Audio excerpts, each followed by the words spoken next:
Hello नमस्कार, मी संची. माझ्या चॅनलमध्ये तुम्हा सगळ्यांचं अगदी मनापासून स्वागत. सगळ्यांना सर्वप्रथम श्री स्वामी समर्थ. तुम्हा सगळ्यांच्या चांगल्याचे स्वामी महाराज पूर्ण करत ही स्वामींचरणी प्रार्थना.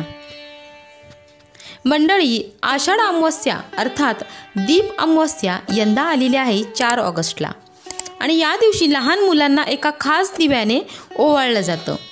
त्यामुळे लहान मुलांचं आयुष्य वाढतं. मग कोणता आहे तो खास प्रकारचा दिवा? कशाने लहान मुलांना ओवाळायचं?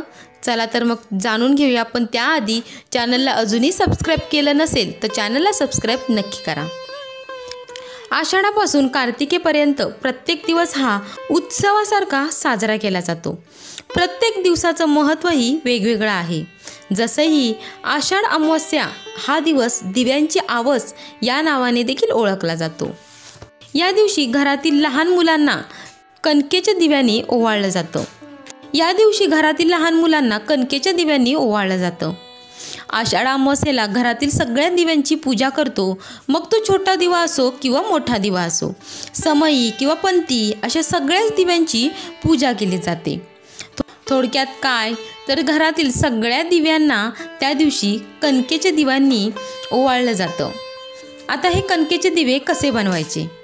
तर कडक पाण्यामध्ये गूळ टाकून तो विरघळून घ्यावा आणि त्याच पाण्याने कणिक भिजवावी.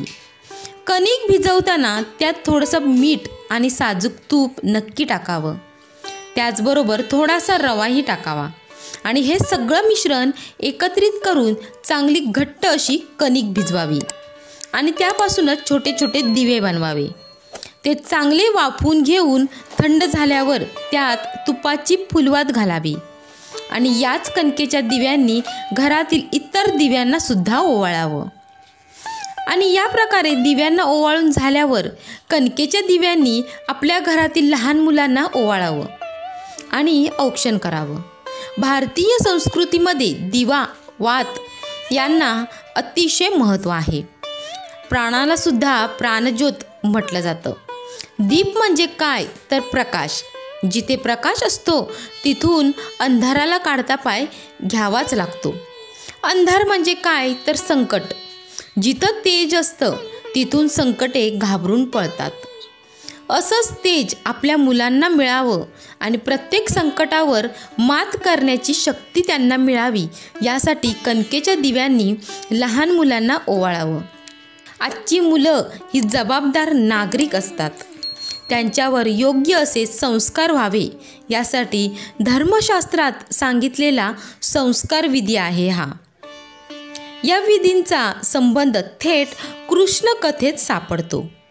यमुनेच्या तीरावर रोज गाई वासरं मृत्युमुखी पडत होती. तेव्हा यमुनेत लपून बसलेला कालिय नागच हे कृत्य करतो आहे हे बाळकृष्णाच्या लक्षात आले.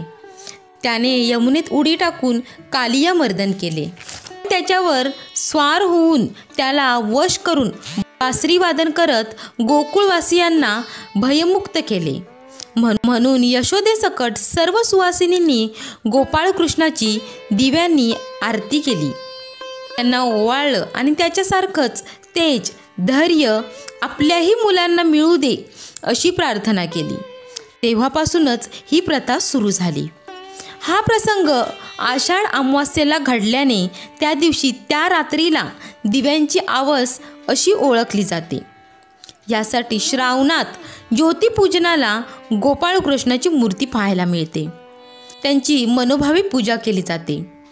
तर तुम्ही सुद्धा अशा प्रकारे तुमच्या मुलांना कणकेचे दिव्याने ओवाळू शकता. आता अमावस्यानंतर श्रावण महिन्याला सुरुवात होते. तर श्रावण सुरू होण्या अगोदर बरेच जण श्रावण पाळला जातो. म्हणजे संपूर्ण श्रावण महिना मांसाहार किंवा मद्यपान केला जात नाही. तर काय होतं, उद्यापासून श्रावण सुरू होणार आहे तर आज आपण मांसाहार करूया. बऱ्याच घरामध्ये भरपूर मांसाहार केला जातो. काही जण याला गटारी सुद्धा म्हणतात, जे पूर्णपणे चुकीचं आहे. तर या दिवसाला गटारी न म्हणता या दिवशी दिव्यांची आवस करायची आहे. म्हणूनच तर असं न करता या दिवशी दिव्यांची पूजा करायची आहे. अशा रीतीने धर्माची, संस्कृतीची जपणूक करणे गरजेचे आहे. जो धर्माचं रक्षण करतो त्याचं रक्षण धर्म नक्की करतो असं म्हटलं जातं. अतिशय महत्त्वाची माहिती मी तुमच्यासोबत शेअर केले. व्हिडिओ आवडला तर व्हिडिओला लाईक करा, शेअर करा, चॅनलला सबस्क्राईब नक्की करा. भेटू आपण अशाच एका नवीन व्हिडिओमध्ये. तोपर्यंत धन्यवाद.